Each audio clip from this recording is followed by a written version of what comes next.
Okay, we got the fire started back up. Didn't leave it sit for too long, so it didn't have time to cool down, really.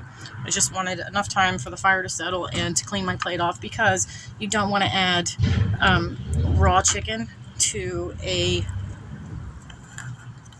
Raw chicken juice was on this plate, so you don't want that to have the cooked chicken on top of it. So after you transfer the cooked chicken, you always put the... Once you transfer the raw chicken, you always wash your container if you want to reuse it, or you could use a fresh container. Something else I wanted to point out is with a grill this small, and like I said, with the chicken being so fatty and the oil on it, you could add aluminum onto the bottom of the pan, which will prevent the fires, the flare-ups from all that grease dripping. But my thing is, I like the flavor. And the grease dripping on the fire is what creates the smoke, which creates the grilled flavor. So, that's cooking. I am going to add my lemon juice. It's just half a lemon, or half a lime. Sorry, I said lemon. And this just gives it a little bit of a bite, and I like the flavor. I'm addicted to lime, lemon, any citrus flavor, and it goes great in your food. So that's that. That goes over here. I did not bring out the salt and pepper. It does not look like. It sounds like the chicken's cooking again.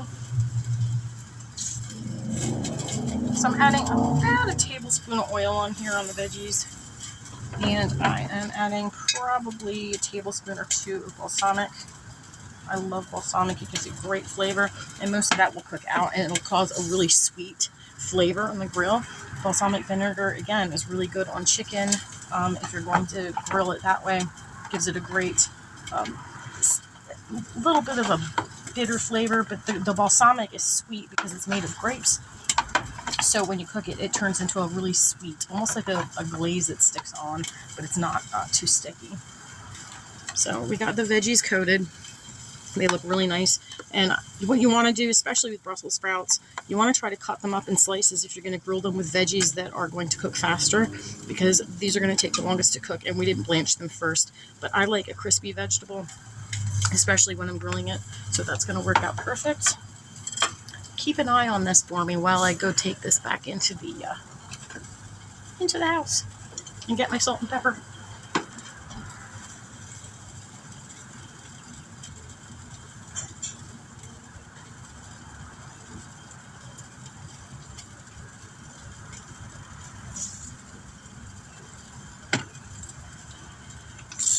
I have these cute little pepper grinders, salt and pepper grinders. My dad bought these for me a million years ago. And they have these cute little windows that open up so that you can fill them real easy. You see that? I went camping the last time, and let me tell you something. Don't leave peppercorns outside in a container like this while you're camping, because chipmunks will eat them, and they broke into my peppercorn grinder and literally ate half my peppercorns. And they left evidence all over my table. I love a good tri-colored peppercorn with the white and the pink and the green and the black. That's not tri. That's 4. Anyway, a little bit of salt. And watch that salt comes out of the grinder super fast. And I have some garlic still left on my knife. We don't want to lose that. You know, if you do end up pouring too much balsamic in the veggies and you think that it's drowning in it, which you really don't want it drowning, you really don't want more than just a little bit of flavor. I don't know if you can see it. Maybe they're on the bottom. I mean, there's only a tablespoon or 2 in there. If there's too much, you can always tip it over and just strain it out. You don't want it too much, too wet, because then again, that's going to cook into the grill, or it's going to drip into the grill. So let's see how this chicken looks. Where did I put? I think I left my... I'll be right back.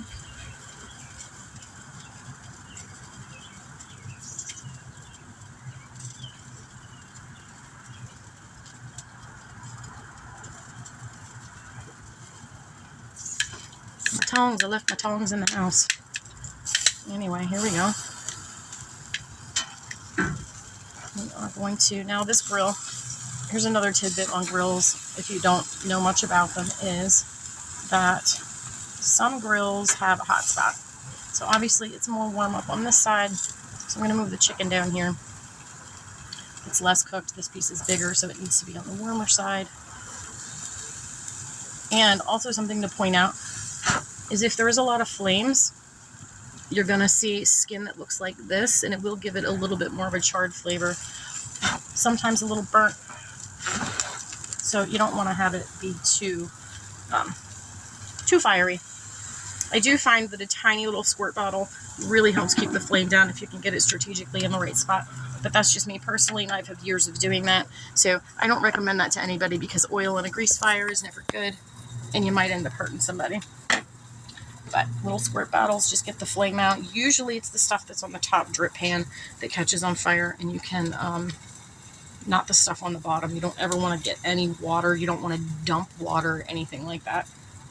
Smothering is usually the best thing to do.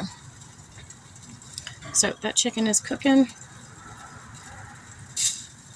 Now I wanted to point this out also. I have a lot of grill equipment because I cook everything outside.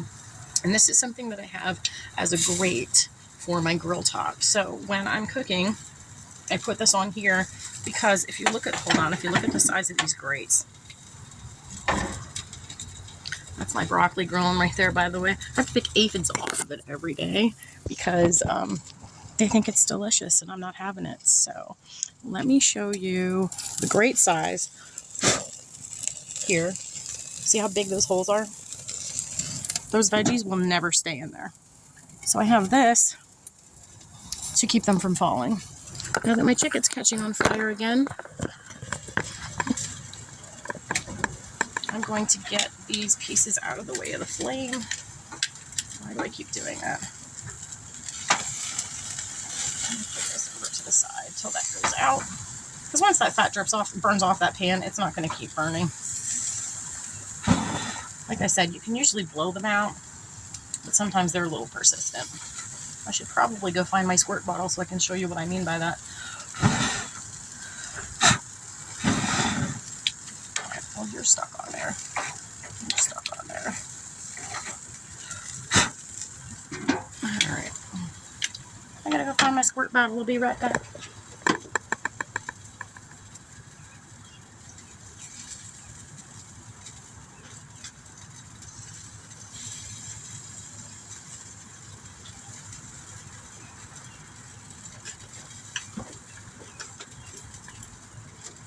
See, it almost went out on the stove anyway. Now see how much that flamed?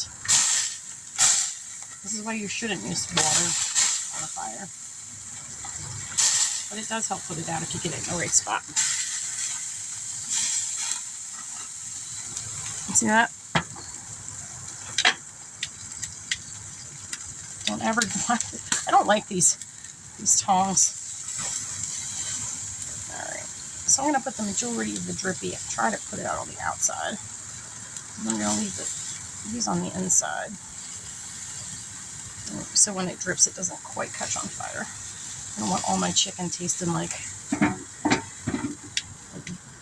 charred burnt skin. Now I'm going to add a little bit of balsamic on here. I know this is going to create some steam and some flame. Just for flavor. And again, it gives it a little distinct sweetness. Most of the vinegar, like the oil or like alcohol, if you cook with alcohol, it burns off, so it doesn't taste like you're putting vinegar on it. It's just left with the sweet sugars from the grapes. And it gives it some moisture.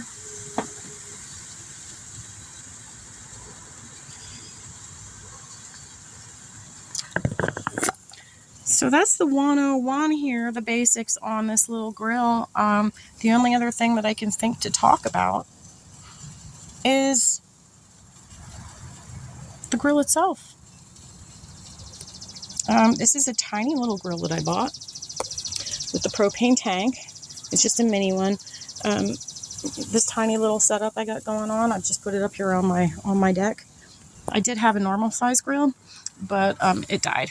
And I love to camp, and I take this camping with me, and I take it tailgating, my friends' houses, and all over the place. It's portable. The legs actually fold up and hold the lid in place. And for $25, totally worth it. Well, it might have been $29. I love it.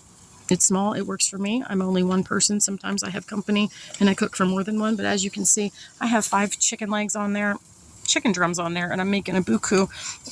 I'm going to have tons of leftovers. So this is going to be delicious. I will post pictures when I'm done, and I really appreciate you guys joining me out here on this smoky day. This is insane. Do you see the sun back there? Everybody's looking at the sun. Can you see it in my camera? Probably not. It's right here. No, can't even see it. It looks red as heck over here. But that fire from Canada is insane, and it smells like people are camping out everywhere you go. So I'm not going to stay out here too long. I'm just going to cook my food, and I'm going to go back in the house, watch the sunset, and enjoy my meal. Thanks for joining me.